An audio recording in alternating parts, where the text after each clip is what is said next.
अस्सलाम वालेकुम students, hope so you all are doing well. Welcome to our YouTube channel.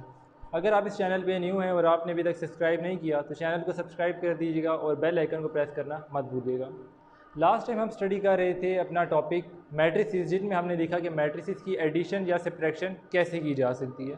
ठीक, और हमने इसमें पढ़ा था कि आपकी जो रिस्पेक्टिव एंट्रीज़ हैं वो अपनी पोजीशन के साथ ही ऐड या सब्ट्रैक्ट हो सकती हैं। जैसे यहाँ पे देखें, वन फर्स्ट नंबर पे या फर्स्ट पोजीशन पे है तो ये फर्स्ट एंट्री के साथ ऐड हो सकता है, सेकंड के साथ ऐड नहीं हो सकता। ठीक इसी तरह रिस्पेक्टिव एंट्रीज आपस में ऐड या सब्ट्रैक्ट हो सकती हैं। अब मैथ्स का रूल क्या है, जैसे आपके पास ये क्वेश्चन एक्सरसाइज 1.3 का क्वेश्चन नंबर ये है 4। अब इनमें आपके पास तीन मैट्रिसेस हैं और यहाँ पर देखा जाए तो फर्स्ट टू मैट्रिक्स इनक्लोज्ड हैं ब्रैकेट्स के साथ। तो मैथ्स का रूल ये है कि सबसे पहले आपको ब्रैकेट्स को सॉल्व करना पड़ता है। ठीक, तो पहले हम ये दो मैट्रिसेस सॉल्व करेंगे, इसका जो रिज़ल्ट आएगा वो हम लास्ट मैट्रिक्स के साथ ऐड कर देंगे। तो पहले हम सॉल्व करते हैं फर्स्ट टू मैट्रिसेस। अब इनका अगर रिज़ल्ट देखा जाए तो फर्स्ट एंट्री फर्स्ट के साथ ऐड हो जाएगी 1 + 0। इसी तरह सेकंड एंट्री ये दो ऐड हो जाएंगे 0 + 2। इसके बाद देखें 0 + 3 थर्ड एंट्री। लास्ट में देखें तो फोर्थ एंट्री फोर्थ के साथ ऐड हो जाएगी 1 + 0। अब ये ब्रैकेट सॉल्व हो चुकी और हमारी सेकंड मैट्रिक्स अब क्या बन गई 1 1 1 0। अब इनको ऐड किया जाए तो क्या रिज़ल्ट आ जाएगा 1 3 2 1 और ये मैट्रिक्स एज इट इज़ 1 1 1 0। अब सेम जैसे हमने इन दो मैट्रिसेस को ऐड किया था, अब फाइनल मैट्रिसेस को आपस में ऐड कर सकते हैं क्योंकि ब्रैकेट्स आपकी ख़त्म हो चुकी हैं। तो इन मैट्रिसेस को ऐड किया जाए तो 1 + 1 फर्स्ट एंट्री ऐड होगी, सेकंड एंट्री और सेकंड एंट्री 2 + 1 ये भी ऐड हो गए। इस तरह देखा जाए 3 + 1 ये भी ऐड हो गया और लास्ट में देखें तो 1 + 0 फोर्थ एंट्री भी ऐड होगी। तो फाइनल रिज़ल्ट आपका क्या आएगा ऐड करने के बाद 1 + 1 2 3 + 1 4 2 + 1 3 एंड 1 + 0 1। तो इस तरह से आपने तीन मैट्रिसेस को ऐड करके फाइनल फॉर्म बना दी जो कि एक सिंगल मैट्रिक्स बन गई। ठीक, इस तरह से आप मैट्रिसेस के रूल अप्लाई करके एडिशन या सब्ट्रैक्शन मैट्रिसेस की कर सकते हैं। इसी तरह अगर आप क्वेश्चन देखें, क्वेश्चन नंबर 6, ये भी एडिशन से रिलेटेड है लेकिन इसमें एक ट्रांसपोज की बात कर दी गई है। ठीक, क्वेश्चन नंबर 6 आपका देख लेते हैं।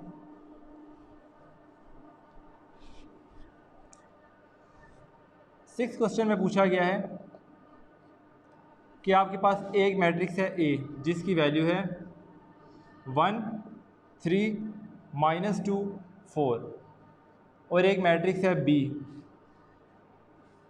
है बी जिसकी वैल्यू है 0 7 -3 एंड 8। ये दो मैट्रिसेस आपके पास गिवन है। इसके बाद आपसे पूछा क्या गया है, पार्ट 2 में आपसे पूछा गया है कि आपने फाइंड करना है 2A ट्रांसपोज -3B ट्रांसपोज। हमने ये कैलकुलेट करना है। तो इसको अगर कैलकुलेट किया जाए क्या वैल्यूज़ आएंगी 2A ट्रांसपोज -3B ट्रांसपोज। इनको अगर कैलकुलेट किया जाए तो 2 as it is a matrix का हमने क्या कैलकुलेट करना है ट्रांसपोज 1 3 -2 एंड 4 और इसका ट्रांसपोज हमने लेना है। तो यहाँ पर हम लिख देंगे कि स्मॉल t -3 अब सेम इसी तरह b का ट्रांसपोज करना है तो b मैट्रिक्स लिखेंगे 0 -3 7 8 और इसका भी ट्रांसपोज हमने कैलकुलेट करना है। अब देखा जाए अगर 2 ट्रांसपोज का हमने क्या रूल पढ़ा था कि जो आपकी रोज़ हैं वो कॉलम्स में इंटरचेंज हो जाती हैं। तो ये देखें, ये आपकी रो है, ये इंटरचेंज हो जाएगी कॉलम में। ठीक, 1 -2 अभी रो में है तो ये 1 -2 बन जाएगा कॉलम। सेम इसी तरह 3 4 ये अभी सेकंड रो है तो यहाँ पर ये क्या बन जाएगा सेकंड कॉलम ट्रांसपोज कैलकुलेट करने के बाद। -3 सेम यहाँ पर भी ट्रांसपोज कैलकुलेट किया जाए तो ये जो रो है आपकी कॉलम बन जाएगी, फर्स्ट रो बन जाएगा फर्स्ट कॉलम और सेकंड रो को देखा जाए तो वो भी सेकंड कॉलम बन गया। ठीक, first row first column, second row second column, ये आपका कैलकुलेट कर लिया ट्रांसपोज। अब इनको मल्टीप्लिकेशन की जाए तो 2 1 जार 2 2 3 ज़ार 6, 2 2 ज़ार 4 एंड 2 4 ज़ार 8। एक मैट्रिक्स आ गया ये। अब सेम इसी तरह मल्टीप्लिकेशन कीजिए सेकंड मैट्रिक्स की, तो क्या वैल्यू आ जाएगी यहाँ पे 3 0 0 माइनस 3 3 ज़ार 9, 7 3 ज़ार 21 एंड 8 3 ज़ार 24। ठीक, मल्टीप्लिकेशन मैट्रिक्स इसकी कर दी। इस मैट्रिक्स को 2 से मल्टीप्लाई कर दिया और सेकंड मैट्रिक्स को 3 से मल्टीप्लिकेशन कर दी। अब देखें, अब वही दोबारा जो हम टॉपिक डिस्कस कर रहे हैं कि आप क्या एडिशन या सब्ट्रैक्शन और मैट्रिसेस अब होंगी। सारी मल्टीप्लिकेशन हो चुकी, ट्रांसपोज भी हो चुका, अब आप इनको सब्ट्रैक्ट कर सकते हैं। तो कैसे सब्ट्रैक्ट किया जाएगा इनका फाइनल रिजल्ट? फर्स्ट वैल्यू देखें 2 माइनस 0, तो 0 से जब भी माइनस किया जाए कोई इफेक्ट नहीं आएगा, जस्ट आपका 2 आ जाएगा। फर्स्ट एंट्री की जगह 2। सेकंड देखें 6 माइनस 9, तो 6 माइनस 9 की वैल्यू क्या आएगी -3। लास्ट वैल्यू देखें थर्ड वैल्यू -4 माइनस 21, तो ये क्या आ जाएगा -25। और लास्ट वैल्यू देखी जाए तो 8 माइनस 24, तो बड़ी वैल्यू के साथ माइनस है, ये आ जाएगा -16। तो आपने अपना रिज़ल्ट कैलकुलेट कर दी जो आपने फाइंड आउट करना था। ठीक, तो इस तरह से मैट्रिसेस की एडिशन सब्ट्रैक्शन की जा सकती है। पहले आपको ब्रैकेट सॉल्व करनी पड़ेगी, अगर ब्रैकेट हैं तो। यहाँ ब्रैकेट्स नहीं थी तो ज़रूरत नहीं थी, लेकिन यहाँ मल्टीप्लिकेशन है और ट्रांसपोज है, तो पहले आपको ट्रांसपोज कैलकुलेट करना पड़ेगा, फिर मल्टीप्लिकेशन करानी पड़ेगी, और आखिर में आपके पास जो रिजल्ट आएगा वो ऑटोमेटिकली माइनस के साथ 2 ब्रैकेट्स आ जाएंगी और आप उनको कैलकुलेट करके सॉल्व कर सकते हैं। ठीक, ये भी आपका एडिशन या सब्ट्रैक्शन से रिलेटेड क्वेश्चन था।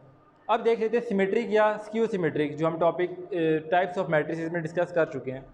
अब वो क्वेश्चन आपका देख लेते हैं कि आप कैसे सिमेट्रिक और स्क्यू सिमेट्रिक मैट्रिसेस को डिफ्रेंशिएट कर सकते हैं। लास्ट क्वेश्चन है ये आपका क्वेश्चन नंबर 8। इसमें आपसे ये कहा गया है कि ए मैट्रिक्स है जिसकी वैल्यू है 1 0 2 1, ये मैट्रिक्स है, और इसमें कहा गया कि ए प्लस ए ट्रांसपोज ये है सिमेट्रिक। ये आपके बुक में लिखा हुआ है कि ये सिमेट्रिक है। अब हमने देखना है कैलकुलेट करके कि वाकई में सिमेट्रिक है या नहीं। तो सिमेट्रिक का रूल क्या था कि जब भी आप अपना आंसर देखते हैं उसको फाइनल रिज़ल्ट अगर दोबारा से यही मैट्रिक्स बन जाए तो इसे क्या कहा जाता है, सिमेट्रिक। और अगर ये रिज़ल्ट ना बने तो इसे सिमेट्रिक भी नहीं कहेंगे, स्क्यू सिमेट्रिक भी नहीं कहेंगे। ठीक, सॉल्व करके देखते हैं। पहले आपका लिखेंगे ए मैट्रिक्स जो कि गिवन है 1 0 2 1, इसके बाद प्लस सेकंड मैट्रिक्स का ट्रांसपोज कैलकुलेट करना है। ए मैट्रिक्स का ट्रांसपोज, तो ट्रांसपोज करेंगे, रो किस में चेंज हो जाएगा, कॉलम में। फर्स्ट रो बन जाएगा फर्स्ट कॉलम 1 2, सेकंड रो क्या बन जाएगा, सेकंड कॉलम। ये ट्रांसपोज हमने कैलकुलेट कर दिया। अब इनको ऐड किया जाए अगर, तो क्या आंसर आ जाएगा आपके पास 1 + 1 2, 2 + 0 ये भी 2, इसके बाद देखा जाए तो 0 + 2 ये आपके पास आ जाएगा 2, और लास्ट में देखा जाए 2 + 2 ये भी क्या बन गया 2। ठीक, सारी वैल्यूज़ को आपने ऐड कर दिया, 1 2 0 1 ये वैल्यूज़ ऐड की, 1 + 1 2 2 + 1 सारी वैल्यूज़ ऐड कर ली। अब इसका रिज़ल्ट आखिर में देखें तो ये सिमेट्रिक बन रहा है या नहीं। डेफिनेशन के मुताबिक आपका ये आना चाहिए रिज़ल्ट। ठीक, लेकिन ये यहाँ पे देखें ये आपका रिज़ल्ट सेम नहीं आ रहा। यहाँ पर आपके पास कितने नंबर हैं 2 के, 1 2 3 4, और यहाँ पर कितने नंबर हैं 2 के, जस्ट 1। इसका मतलब क्या है कि ये दो मैट्रिसेस सेम नहीं आ रहे, तो ये सिमेट्रिक नहीं होगा। ठीक, इसके बाद अगर एक और क्वेश्चन देख लें B + B ट्रांसपोज कि ये सिमेट्रिक है या नहीं। एक मैट्रिक्स और गैस कर लेते हैं। मैट्रिक्स है आपके पास B, वैल्यू है इसकी 1 2 1 0, ये वैल्यू है। आपने कैलकुलेट करना है B + B ट्रांसपोज। ये कैलकुलेट करके देखें अगर, तो पहले B की जगह B मैट्रिक्स 1 2 1 0, इसके बाद प्लस B ट्रांसपोज, इसका ट्रांसपोज करें तो क्या आ जाएगा 1 1 1 1। ठीक, लास्ट में देखें तो 2 0 2 0, तो ये आपके पास आ गया ट्रांसपोज इसका।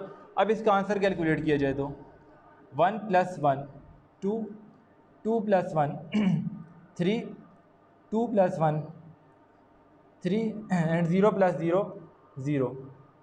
ठीक, तो इसको भी अगर देखें तो ये दो मैट्रिसेस सेम नहीं आ रहे, ठीक है, इसका रिजल्ट सेम नहीं आ रहा। लेकिन अगर इसको ट्रांसपोज कैलकुलेट किया जाए, अभी आपके पास जस्ट क्या वैल्यू आई है, बी प्लस बी ट्रांसपोज, तो डेफिनेशन के मुताबिक अगर इसका दोबारा ट्रांसपोज कैलकुलेट किया जाए, बी प्लस बी ट्रांसपोज क्योंकि डेफिनेशन क्या पढ़ी थी हमने सिमेट्री की कि ए ट्रांसपोज इक्वल टू ए, ये होना चाहिए।